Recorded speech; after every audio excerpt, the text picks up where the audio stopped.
రాష్ట్ర విభజన హామీలు అమలు చేయకుండా రాష్ట్రానికి ద్రోహం చేసిన ప్రధానమంత్రి మోడీ రాష్ట్ర పర్యటనను వ్యతిరేకిస్తూ భారత ప్రజాతంత్ర యువజన సమాఖ్య కడప జిల్లా బద్వేల్ పట్టణ కమిటీ ఆధ్వర్యంలో స్థానిక సిద్దివటం రోడ్డు నందుగల భగత్ సింగ్ విగ్రహం వద్ద నిరసన తెలిపారు.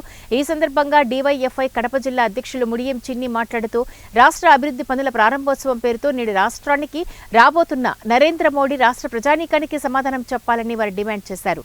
2014 ఎన్నికలకు ముందు విభజన హామీలను అమలు చేస్తామన్న హామీ తో బాబు మోడీ జోడీ ప్రజలు ముందుకు వచ్చి అధికారాన్ని కైవసం చేసుకున్న తర్వాత 11 ఏళ్లైనా హామీలు అమలు చేయకపోవడం దుర్మార్గమని అన్నారు.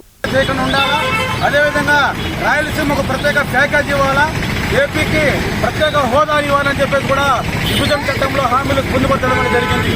ఈ రోజు అధికారంలోకి వచ్చినటువంటి నరేంద్ర మోడీ ఏదైతే బీజేపీ సర్కార్ ఉందో ఈ విభజన హామీలను అమలు చేయకుండా ఈ రోజు నిర్లక్ష్య వైఖరి ఈ రోజు వ్యవహరించడం అనేది చాలా దారుణమైనటువంటి విషయం.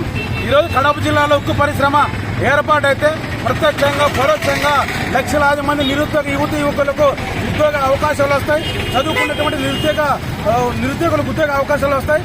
కడప జిల్లాలో చదువుకున్నటువంటి నిరుద్యోగులకు ఉద్యోగ అవకాశాలు లేక ఇతర దేశాలకు ఇతర రాష్ట్రాలకు వలసలు వెళ్ళినటువంటి పరిస్థితి ఏర్పడుతుంది.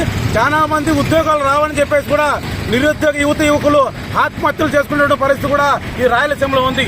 ఇప్పటికే కేంద్రంలో ఉన్నటువంటి బీజేపీని